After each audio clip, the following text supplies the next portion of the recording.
Points ಪಟ್ಟಿಯಲ್ಲಿ 16 ಅಂಕ. Net run rate ಅಂತೂ ಬೆಂಕಿ. ಆದರೂ ಕೂಡ ರಾಯಲ್ ಚಾಲೆಂಜರ್ಸ್ ಬೆಂಗಳೂರು ತಂಡ ಪ್ಲೇ ಆಫ್ಗೆ ಕ್ವಾಲಿಫೈ ಆಗಿಲ್ಲ.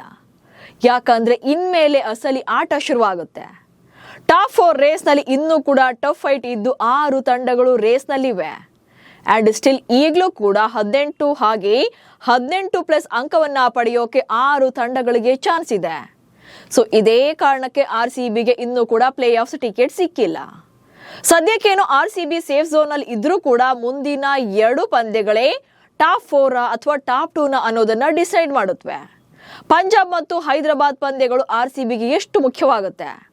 2 ಪಂದ್ಯಗಳನ್ನ ಗೆದ್ರೆ ಇರುವಂತ ಲಾಭ ಏನು? ಚೂರು ಯಾಮಾರಿದ್ರು ಟಾಪ್ 4 ಟಿಕೆಟ್ ಕೂಡ ಮಿಸ್ ಆಗಿಬಿಡುತ್ತಾ? ಯಾಕೆ ಅನ್ನೋದನ್ನ ಈ ವಿಡಿಯೋದಲ್ಲಿ ಹೇಳ್ತೇನೆ. ನಾನು ಶಾಂತ. ನೀವು ಸುದ್ದಿಯಾನದ ಸಬ್ಸ್ಕ್ರೈಬರ್ ಆಗೋದಕ್ಕೆ ಮರಿಬೇಡಿ. ಕೋಲ್ಕತ್ತಾ ವಿರುದ್ಧ ಗೆಲ್ಲೋ ಮೂಲಕ ಬೆಂಗಳೂರು ಟೀಮ್ ಸದ್ಯ ನಂಬರ್ 1 ಪಟ್ಟದಲ್ಲಿದೆ. ಕ್ವಾಲಿಫೈರ್ 1ಗೆ ಕ್ವಾಲಿಫೈ ಆಗೋಕೆ ಇನ್ನೆರಡೇ ಹೆಜ್ಜೆ ಬಾಕಿ. ಆದರೆ ಆ 2 ಹೆಜ್ಜೆಗಳು ಅಷ್ಟು ಸುಲಭ ಇಲ್ಲ. ಯಾಕಂದ್ರೆ ಕಳೆದ 3 ಪಂದ್ಯಗಳಲ್ಲಿ RCB ಪ್ಲೇ ಆಫ್ ರೇಸ್ನಲ್ಲಿ ಇಲ್ಲದೆ ಇರೋರ ಜೊತೆ ಪಂದ್ಯಗಳನ್ನು ಆಡಿದೆ. ಹೀಗಾಗಿ ಸೋತ್ರು ಗೆದ್ರು ಅದು ದೊಡ್ಡ ಮ್ಯಾಟರ್ ಆಗ್ತಾ ಇರಲಿಲ್ಲ.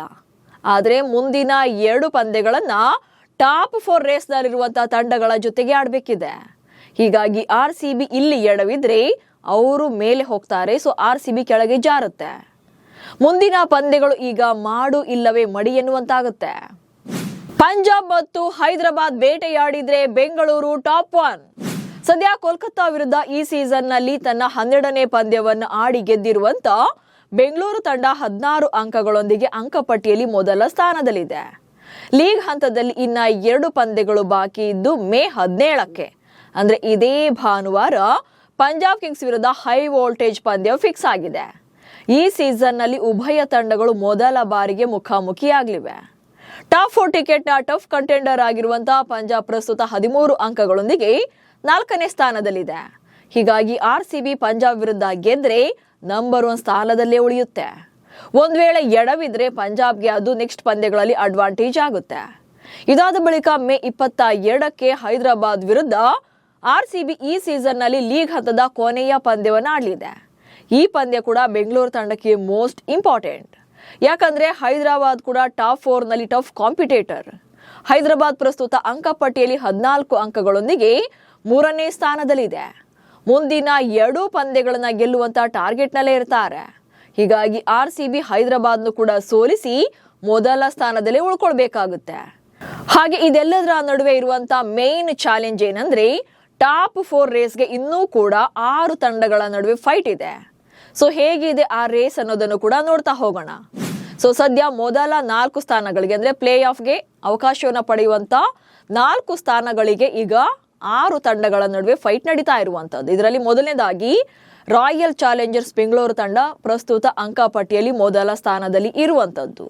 ಸೊ 16 ಅಂಕಗಳನ್ನ ಪಡೆದಿರುವಂತ ರಾಯಲ್ ಚಾಲೆಂಜರ್ಸ್ ಬೆಂಗಳೂರು ತಂಡ ಸದ್ಯ ನಂಬರ್ 1 ಸ್ಥಾನದಲ್ಲಿದೆ. ಹಾಗೆ ನೆಟ್ ರನ್ ರೇಟ್ ಅದ್ಭುತವಾಗಿರೋದ್ರಿಂದ RCBಯನ್ನ ಬೀಟ್ ಮಾಡೋಕೆ ಯಾರಿಗೂ ಕೂಡ ಸಾಧ್ಯವಿಲ್ಲ. ಅಂಕಗಳಲ್ಲಿ ಬೀಟ್ ಮಾಡಬಹುದೇ ಹೊರತು ನೆಟ್ ರನ್ ರೇಟ್ ಅಂತ ಬಂದಾಗ ಬೆಂಗಳೂರು ಹತ್ತಿರಕ್ಕೂ ಕೂಡ ಬರೋಕೆ ಯಾರಿಗೂ ಕೂಡ ಸಾಧ್ಯವಿಲ್ಲ. ಹೀಗಾಗಿ ಬೆಂಗಳೂರು ಪ್ರಸ್ತುತ ನಂಬರ್ 1 ಸ್ಥಾನದಲ್ಲಿದೆ. ಹಾಗೆ ಮುಂದೆ 2 ಪಂದ್ಯಗಳು ಬಾಕಿ ಇರುವಂತದ್ದು.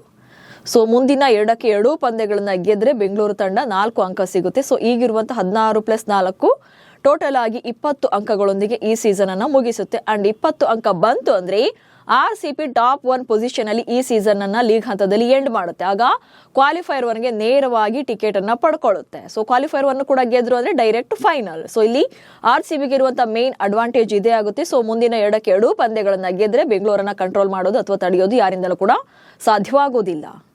ಇನ್ನು ಗುಜರಾತ್ ತಂಡ ಕೂಡ ಸೇಮ್ ಸಿಚುಯೇಷನ್ ಅಲ್ಲಿ ಇರುವಂತದ್ದು. ಗುಜರಾತ್ ಟೈಟನ್ಸ್ ಕೂಡ 2ನೇ ಸ್ಥಾನದಲ್ಲಿರುವಂತದ್ದು. ಬಟ್ ಅವರು ಕೂಡ 16 ಅಂಕಗಳನ್ನ ಪಡೆದಿದ್ದಾರೆ. ಜೊತೆಗೆ ಅವ್ರಿಗೂ ಕೂಡ ಇನ್ನೆರಡು ಪಂದ್ಯಗಳು ಬಾಕಿ ಇದೆ. ಸೊ ಉಳಿದಿರುವಂತ 2 ಪಂದ್ಯಗಳನ್ನ ಗುಜರಾತ್ ತಂಡ ಗೆದ್ದುಕೊಳ್ತು ಅಂದ್ರೆ ಸೊ ಅವರಿಗೂ ಕೂಡ 20 ಅಂಕಗಳನ್ನ ಮೂಲಕ ಈ ಸೀಸನ್ ಅನ್ನ ಎಂಡ್ ಮಾಡೋಕೆ ಅವರಿಗೆ ಅವಕಾಶ ಇರುವಂತದ್ದು.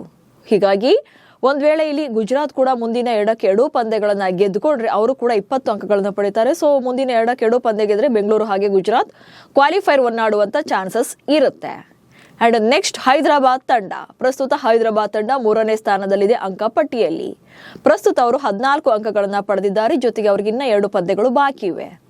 ಸೊ ಇನ್ನೆರಡು ಪಂದ್ಯಗಳು ಬಾಕಿ ಇರೋದ್ರಿಂದ ಹೈದರಾಬಾದ್ ಆ 2 ಪಂದ್ಯಗಳನ್ನ ಗೆದ್ದುಕೊಂಡ್ರೆ ಆಗ ಅವರಿಗೆ 18 ಅಂಕಗಳಾಗುತ್ತೆ. ಸೊ 18 ಅಂಕಗಳ ಮೂಲಕ ಅವರು ಕೂಡ ಟಾಪ್ 4ನಲ್ಲಿ ಟಿಕೆಟ್ ಅನ್ನ ಕನ್ಫರ್ಮ್ ಆಗಿ ಪಡ್ಕೊಳ್ತಾರೆ. ಸೊ ಹೈದರಾಬಾದ್ಗೆ ಈಗ ನೆಕ್ಸ್ಟ್ ಮುಂದಿನ 2 ಪಂದ್ಯಗಳು ಕೂಡ ಟಫ್ ಫೈಟ್ ಇರುತ್ತೆ. ಜೊತೆಗೆ 2 ಕೂಡ ಗೆಲ್ಲಲೇಬೇಕಾದಂತ ಪ್ರೆಷರ್ ಅವರ ಮೇಲಿರುತ್ತೆ. ಇನ್ನು ಫಸ್ಟ್ ಹಾಫ್ನಲ್ಲಿ ಸೋಲನ್ನೇ ಕಾಣದೆ ಬಂದಿದ್ದಂತ ಪಂಜಾಬ್ ತಂಡ ಪ್ರಸ್ತುತ ಸತತ 4 ಪಂದ್ಯಗಳನ್ನ ಸೋತು ಸಂಕಷ್ಟದಲ್ಲಿ ಇರುವಂತದ್ದು. ಪಂಜಾಬ್ ತಂಡ ಟೋಟಲ್ ಆಗಿ ಪ್ರಸ್ತುತ 13 ಅಂಕಗಳನ್ನ ಪಡೆದು ಪಾಯಿಂಟ್ಸ್ ಪಟ್ಟಿಯಲ್ಲಿ ಪ್ರಸ್ತುತ 4ನೇ ಸ್ಥಾನದಲ್ಲಿ ಇರುವಂತದ್ದು. ಅಡ್ವಾಂಟೇಜ್ ಏನಂದ್ರೆ ಅವ್ರಿಗೆ ಇನ್ನೂ ಕೂಡ 3 ಪಂದ್ಯಗಳು ಬಾಕಿ ಇದೆ. ಸೊ ಮುಂದಿನ 3 ಪಂದ್ಯಗಳನ್ನ ಗೆದ್ದುಕೊಂಡ್ರೆ ಈಗಿರುವಂತ 13+3 ಪಂದ್ಯಗಳ 6 ಅಂಕ ಟೋಟಲ್ ಆಗಿ ಅವರಿಗೆ 19 ಅಂಕಗಳ ಮೂಲಕ ಈ ಸೀಸನ್ ಅನ್ನ ಲೀಗ್ ಹಂತದಲ್ಲಿ ಎಂಡ್ ಮಾಡುವಂತ ಅವಕಾಶ ಅವರಿಗೆ ಸಿಗುತ್ತೆ.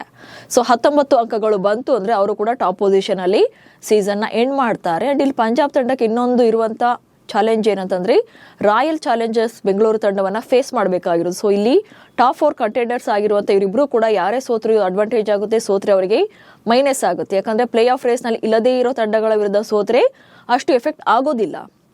ಬಟ್ ಇಲ್ಲಿ ಟಾಪ್ 4ನಲ್ಲೇ ಇರುವಂತ ತಂಡಗಳ ನಡುವೆ ಪಂದ್ಯ ಆಗಿ ಸೋತವರಿಗೆ ಅದು ಸೆಟ್ ಬ್ಯಾಕ್ ಆಗೋದು ಗ್ಯಾರಂಟಿ ಆಗುತ್ತೆ. ಸೊ ಇದು ಪಂಜಾಬ್ ಕೂಡ ಟಾಪ್ 4ನಲ್ಲಿ ಕಾಣಿಸಿಕೊಳ್ಳೋಕೆ ಮೇನ್ ಅಡ್ವಾಂಟೇಜಸ್ ಇದೆ. ಜೊತೆಗೆ ಮುಂದಿನ 3 ಪಂದ್ಯಗಳನ್ನ ಗೆಲ್ಲಬೇಕಾದಂತ ಒತ್ತಡ ಕೂಡ ಅವರಲ್ಲಿ ಇದೆ. ಇನ್ನು ಚೆನ್ನೈ ಸೂಪರ್ ಕಿಂಗ್ಸ್ ತಂಡ ಪ್ರಸ್ತುತ ಅಂಕಪಟ್ಟಿಯಲ್ಲಿ 5ನೇ ಸ್ಥಾನದಲ್ಲಿದೆ. ಜೊತೆಗೆ ಅವರು ಕೂಡ ಟಾಪ್ 4ನ ಮೇನ್ ಕಂಟೆಂಡರ್ ಆಗ್ತಾರೆ. ಯಾಕಂದ್ರೆ ಪ್ರಸ್ತುತ 12 ಅಂಕಗಳನ್ನ ಪಡೆದಿದ್ದು ಇನ್ನೂ ಕೂಡ 3 ಪಂದ್ಯಗಳು ಬಾಕಿ ಇರೋದ್ರಿಂದ ಮುಂದಿನ 3 ಪಂದ್ಯಗಳನ್ನ ಗೆದ್ರೆ 6 ಅಂಕ ಸಿಗುತ್ತೆ. ಸೊ ಟೋಟಲ್ ಆಗಿ 18 ಅಂಕಗಳೊಂದಿಗೆ ಈ ಸೀಸನ್ ನ ಎಂಡ್ ಮಾಡೋಕೆ ಅವರಿಗೆ ಅವಕಾಶ ಇರುವಂತದ್ದು. ಸೊ ಚೆನ್ನೈ ಕೂಡ ಇಲ್ಲಿ ಟಾಪ್ 4ನಲ್ಲಿ ಮೇನ್ ಕಂಟೆಂಡರ್ ಆಗ್ತಾರೆ. ಸೊ ಚೆನ್ನೈಗೆ 3 ಪಂದ್ಯಗಳು ಬಾಕಿ ಇರುವಂತದ್ದು. ಇನ್ನು ಪ್ರಸ್ತುತ ಅಂಕಪಟ್ಟಿಯಲ್ಲಿ 6ನೇ ಸ್ಥಾನದಲ್ಲಿರುವಂತಹ ರಾಜಸ್ಥಾನ ರಾಯಲ್ಸ್ ಅವರು ಕೂಡ 12 ಅಂಕಗಳನ್ನ ಪಡ್ಕೊಂಡಿದ್ದಾರೆ. ಜೊತೆಗೆ ಅವ್ರಿಗೂ ಕೂಡ ಮುಂದೆ 3 ಪಂದ್ಯಗಳು ಬಾಕಿ ಇದೆ. ಮುಂದಿನ 3 ಪಂದ್ಯಗಳನ್ನ ಗೆದ್ದು ಅವರು ಕಂಬ್ಯಾಕ್ ಮಾಡಿದ್ರು ಅಂತಂದ್ರೆ ಟೋಟಲ್ ಆಗಿ ಈ ಸೀಸನ್ ನ 18 ಅಂಕಗಳೊಂದಿಗೆ ಲೀಗ್ ಹಂತವನ್ನ ಎಂಡ್ ಮಾಡೋಕೆ ರಾಜಸ್ಥಾನಕ್ಕೂ ಕೂಡ ಅವಕಾಶ ಇರುವಂತದ್ದು. ಹೀಗೆ 6 ತಂಡಗಳು ಸದ್ಯ ಟಾಪ್ 4 ರೇಸ್ನಲ್ಲಿದ್ದಾರೆ. ಹಾಗೆ ಈ 6 ತಂಡಗಳಿಗೆ 18 ಅಥವಾ ಅದಕ್ಕಿಂತ ಜಾಸ್ತಿ ಅಂಕಗಳನ್ನ ಪಡೆಯೋಕೆ ಅವಕಾಶ ಇದೆ. ಹೈಯೆಸ್ಟ್ ಅಂದ್ರೆ 20 ಅಂಕ ಈ ಸೀಸನ್ ಅಲ್ಲಿ RCB ಮತ್ತು ಗುಜರಾತ್ ತಂಡಗಳಿಗೆ ಮಾತ್ರವೇ ಸದ್ಯಕ್ಕೆ 20 ಅಂಕಗಳನ್ನ ಪಡೆಯೋಕೆ ಅವಕಾಶ ಇರುವಂತದ್ದು.